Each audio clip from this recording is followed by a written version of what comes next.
कहानी में एंट्री होती है बुआ जी की।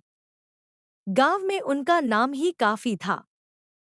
पुराने रीति रिवाजों और सख्त नियमों को मानने वाली बुआ जी की बात कोई टाल नहीं सकता था।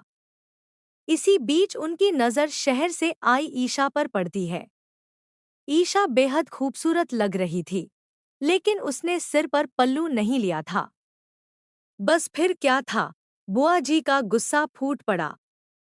सबके सामने उन्होंने ताई माँ को डांटना शुरू कर दिया और कहा कि बहू को बड़ों का सम्मान करना तक नहीं सिखाया गया। ईशा घबरा गई। उसने तुरंत सिर पर पल्लू रख लिया।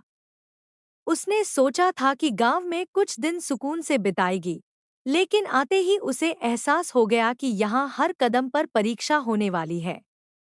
बाद में ताई माँ प्यार से उसे समझाती हैं कि बुआ जी की सोच पुरानी है और परिवार की खातिर कुछ दिन उनकी बातें मान लेनी चाहिए। ईशा भी समझदारी दिखाते हुए मुस्कुरा देती है और परिवार की इज्जत बनाए रखने का वादा करती है। लेकिन असली तूफान अभी बाकी था। गांव में कुलदेवी की पूजा का दिन आता है। नियम के अनुसार ईशा को पूरे दिन निर्जला व्रत रखना पड़ता है। भूख, प्यास और थकान से वह कमजोर पड़ने लगती है। तभी शाम को बुआ जी पूरे गांव को आंगन में इकट्ठा करती हैं। आंगन के बीचों बीच लाल जलते हुए अंगारे बिछाए जाते हैं।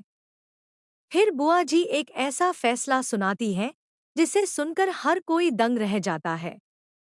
वह कहती हैं कि घर पर आए अपशकुन को खत्म करने के लिए नई दुल्हन और ईशा को अग्नि परीक्षा देनी होगी।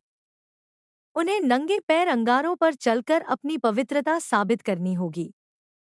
यह सुनते ही पूरे परिवार के पैरों तले जमीन खिसक जाती है।